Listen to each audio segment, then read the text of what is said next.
Oke, sudah terekam. Ya, terima kasih. Saya mulai. Assalamualaikum warahmatullahi wabarakatuh.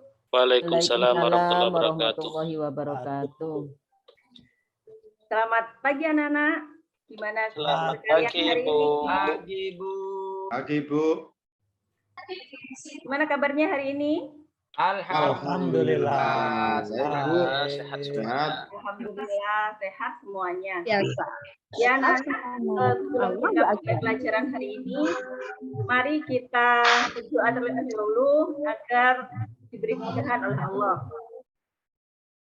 Untuk ketua kelas, silakan memimpin doa. Ayo, San. Ayo, San. Oh, enggak Ustaz. Ustazah kan perempuan. Ustazah. Oh, enggak Ustazah. Ya. Mari teman-teman semuanya dalam berkhidmat dalam melakukan KBM kegiatan belajar mengajar, kita berdoa mudah-mudahan dalam berdoa nanti kita mendapatkan ilmu yang manfaat dan barokah. Amin. Amin ya Rabbal Amin. Mari kita mulai berdoa bersama di dalam hati. Berdoa mulai.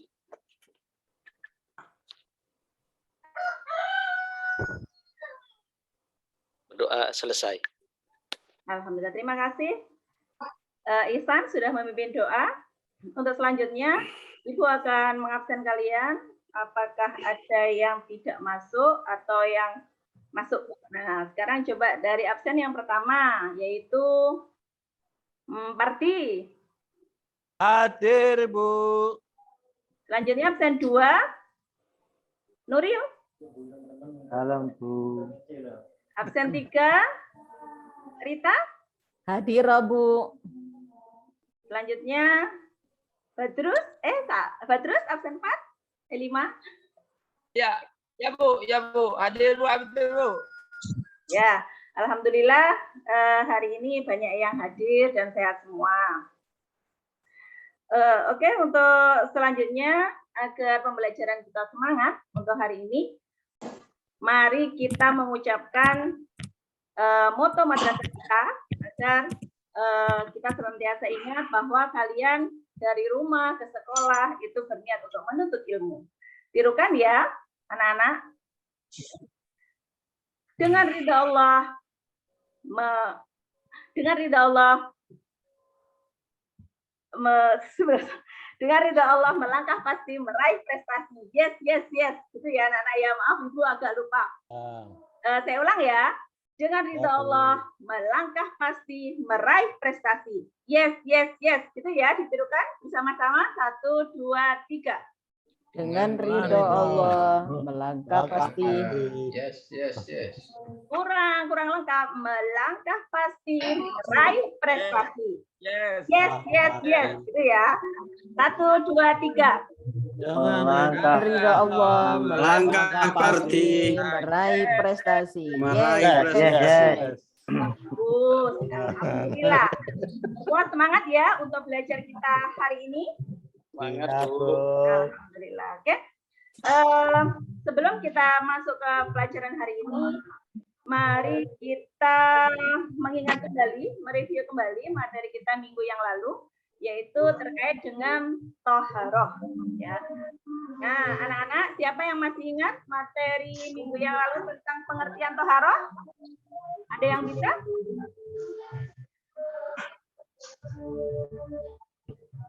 Gak ada yang bisa? Gak ada, Bu. Lupa semua? Ya, Lupa, Bu. Ihsan juga tidak bisa? Lupa. Waduh, tidak belajar ya. Ya, Belajar. artinya apa? Bersuci. Oh Dari iya, apa? ingat, Bu. Dari Najis. ya, bersuci dari najis dan juga hadas. Dengan kita bersuci berarti kita bisa melaksanakan ibadah sholat. Itu. Oke, itu terkait dengan materi minggu yang lalu. Selanjutnya untuk materi kita hari ini, yaitu kita akan mempelajari tentang sholat 5 waktu. Nah, tujuan pembelajaran hari ini yaitu yang pertama, kalian nanti akan mempelajari tentang pengertian sholat, pengertian hukum dan dalil sholat 5 waktu. Oke, sebelumnya saya share dulu untuk yang kita pelajari pada hari ini. Oke. Nah, yaitu terkait dengan sholat 5 waktu. Nah, anak-anak, coba sudah dilihat untuk apa share-nya di layar? Sudah, Bu. Sudah, alhamdulillah. Oke, sekarang sebelum ke kayak gambar saya, Bu. ya, sebentar.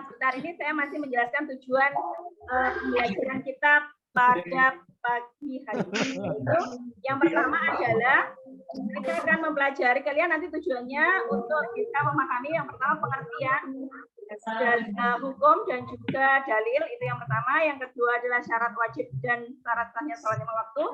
Yang ketiga adalah rukun, sunnah, dan hal-hal yang membatalkan sholat. Ya lumayan banyak ya, karena ini memang ya sesuai dengan ya. Oke, selanjutnya kita bisa lihat di layar kalian ada keterkaitan enggak anak-anak dari gambar ini dengan materi yang akan kita pelajari hari ini? Ada enggak? Ada, Bu. Ada? Ada. Apa coba? Apa Khairul? Keterkaitannya apa coba? Gambar tentang sholat bersuci, Bu. Sholat. Ini tentang bersuci? Gambarnya tentang Sholat dari bersuci? sholat jadi Doa. bersuci dulu. Orang yang berdoa, Bu. Berdoa, Bu. Oh iya betul, tentang berdoa. Nah, Betul kan? Parti bener ya, pinter Parti Iya. ya. Nanti dapat poin dari Bu Eni ya. Makasih, Bu Guru. Ya oke. Selanjutnya gambar ini ada keterkaitan dengan materi kita. Kenapa? Karena dalam sholat itu berarti di situ juga ada doanya. Ya, kita lanjut untuk peta konsepnya hari ini, yaitu tentang sholat 5 waktu. Ini nanti akan kita pelajari dari mulai pengertiannya sholat, dasar hukum, syarat wajib, syarat sah, dan seterusnya. Bisa kalian lihat di layar kalian. Oke, kita lanjut, yaitu tentang pengertian sholat. Nah, tentunya terkait dengan sebagaimana gambar yang sudah saya share tadi, yang namanya sholat adalah secara bahasa artinya doa. Jadi kita berdoa berarti kita juga termasuk apa namanya karena sholat bagian dari doa. Nah, secara istilah yang namanya sholat adalah ibadah yang terdiri dari perkataan, perbuatan yang dimulai dari takbir dan diakhiri dengan salam. Seperti itu. Lanjut, yaitu tentang sholat wajib, ya, sholat wajib atau sholat fardu. Disebut juga ataupun namanya adalah sholat maktubah, yaitu sholat yang wajib dilakukan oleh orang Islam.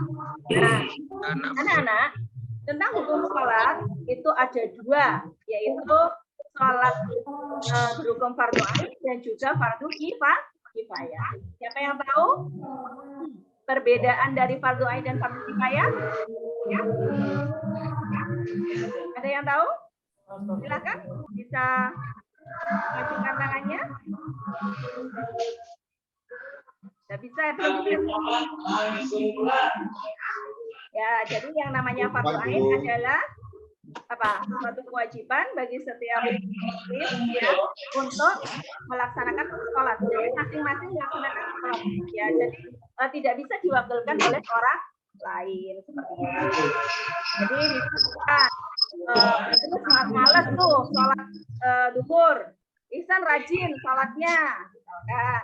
Akhirnya Ihsan kerapel tuh sholatnya. Jadi sholat duhurnya 2 kali, satunya buat badrus. Nah, ini tidak diperboleh. Nah, kenapa? Karena hukumnya adalah fardu ain. Ya. Selanjutnya sholat wajib fardu kifayah. Ini adalah sholat yang mana ketika melakukannya. Jika ada satu atau beberapa orang muslim melakukannya, maka yang lain gugur kewajiban. Contohnya apa? Ada yang tahu? Ada yang tahu? Nuril, tahu enggak? Contohnya fardu kifayah, salat wajib fardu kifayah? Contohnya sholat. Lupa. Saya lupa. Nah, Saya Ustazah. ya, Saya. Oh iya, Bu Soca. Oh, ya, Mbak Saja, apa contohnya fardu kifayah? Fardu kifayah itu contohnya sholat mayit. Iya, betul sekali. 100 untuk Mbak Soja ya. Jadi sholat mayit atau sholat jenazah seperti itu ya. Kita lanjut. Dalam mempelajari ketika kita melaksanakan sholat, pastinya kita harus tahu dasar hukumnya bahwa sholat yang kita lakukan itu terdapat dalam Al-Quran dan merupakan perintah dari Allah. Ya, coba ayo kita baca bersama-sama surah An-Nisa-nya ayat 103 sebagai dasar kita untuk melaksanakan sholat setiap hari. Ya, bersama-sama. Bismillahirrahmanirrahim. Inna sholata kanat alal mu'minina kitaban mawquta. Pintar. Ya, jadi sesungguhnya sholat itu adalah kewajiban yang telah ditentukan waktunya atas orang yang beriman. Kalau tidak beriman berarti dia tidak wajib untuk melaksanakan sholat. Bu Guru. Oke. Untuk sholat fardu hitung-hitungnya dalam hari yang harus kita lakukan yaitu ada zuhur, asyar, maghrib, isya dan subuh. Seperti itu. Selanjutnya syarat wajib dan syarat wajib dulu ya. Jadi wajib kalian untuk paham betul bahwa syarat wajib sholat yang pertama ada 6. Yang pertama Islam, balik, berakal, suci dari haid dan nifas, telah sampai Allah kepadanya, yang terakhir terjaga atau tidak sedang tidur. Jadi kalau kalian ketiduran ya gimana sholat gitu ya. Jelas tidak mungkin itu. Oke, dari ke-6 poin ini saya rasa bisa dipahami ya anak-anak ya. Ustazah. Oke, kalau bisa dipahami kita lanjut. Yaitu syarat sahnya sholat. Nah, syarat sahnya sholat itu berbeda dengan syarat wajib ya. Kenapa? Kalau syarat sah sholat berarti kita harus agar sholat kita sah ya, maka harus terpenuhi 5 poin ini ya. Yang pertama adalah suci badan dari hadas besar dan hadas kecil, suci badan dari pakaian, dari najis, menutup aurat dan telah masuk waktu sholat, yang terakhir menghadap kiblat. Jadi ini harus terpenuhi agar sholat kita menjadi sah. Misalkan kalian barusan gendong adiknya yang terus tiba-tiba pipis, nah itu berarti tidak boleh melaksanakan sholat karena harus suci pakaiannya dari najis. Oke, ada yang ditanyakan tentang syarat sah? Oh, pinter-pinter ya, alhamdulillah. Selanjutnya yaitu rukunnya sholat. Nah, rukunnya sholat itu ada 13. Nah, artinya ini harus dilakukan. Kenapa? Karena namanya rukun. Ini kalau kita tidak melakukan salah satunya saja, berarti sholat kita jadi gimana? Tidak sah. Tidak sah. Jadi harus ngulang lagi. Yang pertama niat, berdiri bagi yang puasa. Kalau nggak puasa berarti dia nggak bisa berdiri, berarti ya itu tadi dengan duduk, berbaring, terlentang, berbaring, ihram, membaca surah Al-Fatihah. Jadi wajib hafal ya surat Al-Fatihah. Masih hafal ya surah Al-Fatihah? Hafal ya? Ya, alhamdulillah. Ya ruko, iktidal dengan tumakninah. Perhatikan, dari ruko, iktidal dua kali di antara 2 sujud ini semua harus tumakninah. Artinya harus apa anak-anak? Diam sebentar, artinya enggak buru-buru kayak olahraga. Biasanya keburu-buru misalkan mau sepak bola misalkan. Cepet-cepet sholat soalnya ditunggu sama temennya misalnya. tidak masuk rukunnya sholat, jadi harus buka di rumahnya. Oke, kita lanjut, yaitu hal-hal yang membatalkan sholat. Hal yang membatalkan sholat, sebenarnya kita harus hindari ya anak-anak ya, karena sholat kita menjadi tidak sah ataupun diulang lagi seperti itu. Kita berbicara dengan sengaja, bergerak, berhadas, menjalankan salah satu rukunnya sholat, makan, minum, sholat, makan, tidak mungkin ya membelakang kiblat. Nah, merubah niat. Nah, ini mungkin anak-anak yang kurang bingung masih mungkin merubah niat. Jadi merubah niat itu adalah ketika orang yang dia seharusnya berniat waktunya sholat duhur, tetapi dia niatnya sholat asar. Terus setelah itu dia ingatnya waktu membaca membaca surah pendek misalkan, akhirnya dia ingat terus akhirnya merubah niatnya itu, buka tertawa dan murtad. Jadi murtad itu keluar dari agama Islam. Yang terakhir yaitu tentang sunnahnya sholat ya. Sunnahnya sholat itu ada dua, yaitu sunnah abad dan juga sunnah hayat. Nah, sunnah abad adalah amalan sunnah yang terdapat dalam sholat yang apabila terlupa harus diganti dengan sahwi.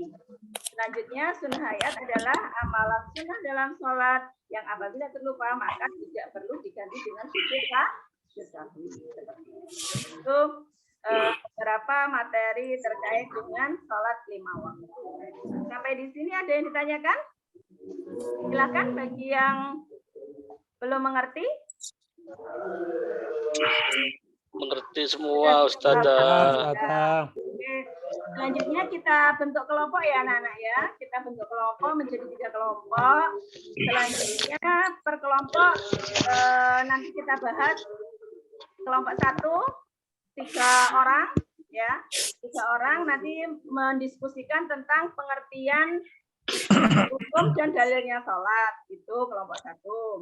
Selanjutnya kelompok yang kedua mendiskusikan tentang syarat wajib dan syarat sahnya sholat. Kelompok 3 mendiskusikan tentang rukun, sunnah, dan juga hal-hal yang membatalkan sholat. Nanti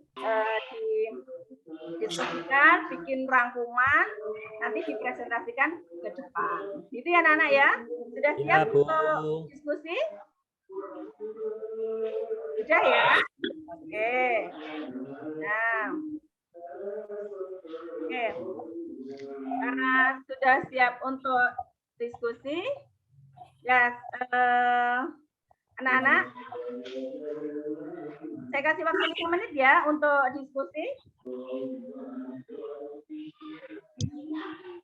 Ya. Sudah selesai? Sudah ya? Oke, perwakilan dari kelompok 1 ya. Sebelum kelompok 1 ketuanya siapa ya? Kelompok 1 ketuanya siapa? Pak Ihsan. Ihsan. Ya, kelompok 1 Ihsan. Nanti mempresentasikan. Terus selanjutnya kelompok 2 ada siapa ini? Kelompok 2? Pardi. Oh, Mas Pamuji. Oke. Gimana ini? Kok 2 ketuanya? Saya wakilnya, Bu. Oh, wakilnya. Ya udah nanti bisa bergantian untuk mempresentasikan hasil diskusinya ya. Selanjutnya kelompok yang ketiga, Rita ya? Iya, betul. Ketua kelompok. Badrus, Bu. Oh, Badrus. Ya, oke. Badrus nanti mempresentasikan ya. Oke. Silakan perwakilan dari kelompok 1 untuk mempresentasikan. Terima kasih Ustazah. Sekilas saya tangkap dari yang disampaikan Ustazah bahwasanya sholat itu ada beberapa item. Yang pertama adalah pengertian, kemudian hukum, kemudian ada juga syarat wajib, kemudian syarat sah, dan juga sunnah-sunnah di dalam sholat dan hal-hal yang membatalkan sholat. Mungkin itu saja Ustazah yang bisa saya tangkap dan saya presentasikan. Ya, terima kasih. Selanjutnya dari kelompok 2, silahkan. Siapa tadi ketuanya? Pak Muji. Pak Muji? Ya. Iya, Bu. Ya. Ya. Sudah dengar Bu suara saya? Terdengar sangat jelas. Iya. Ya. Tadi saya Tapi kebagian kok apa Bu suaranya tadi? ya? Tapi kok nggak kelihatan Kebagian apa Bu tadi saya? Ketua, teman. Ya, Bagian silahkan. apa tadi ya? Tadi membahas tentang apa, ayo? Tentang sunnah-sunnah sholat. Oh ya, sunnah sholat ada berapa tadi? Itu terbagi jadi 2, ada sunnah abad dan ada sunnah hayat. Ya, Sunnah betul. abad adalah amal dalam sholat yang apabila ditinggalkan, sunahkan mengganti dengan sujud sahwi. Oke, betul. Sementara Ya, itu terima Bu, kasih. Ya, terima kasih. Selanjutnya kalau kelompok abad. 3. Badrus ya tadi ya. Apa terus? Ayo Badrus, dipresentasikan hasil diskusinya. Apa Bu ya? Lupa Bu. Tadi mempelajari tentang apa? Banyakan ya? Apa ya? Lupa. Ada pengertian sholat, ada syarat sholat, ada rukun sholat Bu ya? Ya, betul. Oh iya Bu, rukun sholat ada 13 Bu. Oh iya. Bentar. Oke. Ya, terima kasih semua kelompok sudah mempresentasikan. Beri tepuk tangan yang meriah untuk semua kelompok yang sudah maju ke depan. Ya, terima kasih. Dari hasil presentasi tadi bisa disimpulkan bahwa yang namanya sholat 5 waktu adalah suatu rangkaian ibadah yang terdiri dari gerakan dan juga ucapan yang dimulai dari takbiratul ihram dan diakhiri dengan Salam. dan wajib dikerjakan bagi setiap muslim. Sebelum itu melaksanakan sholat harus mengetahui syarat wajib dan syarat sahnya sholat, dan agar sholat kita menjadi sempurna maka kita harus juga melaksanakan rukunnya sholat, sunnah-sunnahnya sholat, semuanya harus kita lakukan. Dan jangan lupa kita harus menghindari hal-hal yang membatalkan sholat agar sholat kita menjadi sah. Kalau kita batal atau melakukan hal-hal yang membatalkan sholat, maka sholat kita tidak diterima oleh Allah Subhanahu wa Ta'ala. Seperti itu kesimpulan kita untuk pembelajaran hari ini. Biar masih semangat, gimana belajar fikih hari ini? Masih semangat. Semangat. Semangat. Oke, coba masih ingat enggak moto madrasah kita? Ayo, masih ingat apa enggak? Madrasah hebat, bermartabat. Dengan ridha Allah. Nah, ada yang kurang. Dengan ridha Allah, melangkah pasti, meraih prestasi. Yes. Oke. Diulang lagi bisa? Sabu. 1, 2, 3. Dengan ridha Allah meraih prestasi. Dengan ridha Allah Melangkah pasti. Melangkah pasti. Meraih prestasi. meraih prestasi. Yes. Alhamdulillah. Jangan lupa anak-anak, kalian kerjakan kalian hari ini yaitu mencari dalam ketika syarat wajib sama syarat sah ada hal yang sama. Kalian identifikasi tugas kalian ya di rumah nanti. Kalian identifikasi syarat wajib dan syarat sah itu ada yang sama. Nah, apa persamaan dan perbedaan daripada syarat wajib dan syarat sah? Itu ya anak-anak ya. Oke. Anak-anak dari tugas sudah, kesimpulan juga sudah saya sampaikan. Dan jangan lupa tetap semangat belajarnya untuk pelajaran selanjutnya ini. Dan jangan lupa kita mengucapkan hamdalah sebagai wujud rasa syukur kepada Allah agar pembelajaran kita hari ini bermanfaat untuk kita, dan pastinya apa yang kita teori yang kita kerjakan atau teori yang kita pelajari hari ini, materi yang kita pelajari hari ini tidak hanya cukup dipelajari saja, tetapi harus dipraktekkan. Ingat, dipraktekkan dalam kehidupan hari agar sholat kita menjadi sempurna. Purna. Oke, anak-anak ya. Oke, kita tutup dengan bacaan hamdalah terlebih dahulu. Alhamdulillahirabbil alamin. Ya. Assalamualaikum warahmatullahi wabarakatuh. Waalaikumsalam Waalaikumsalam warahmatullahi wabarakatuh. wabarakatuh.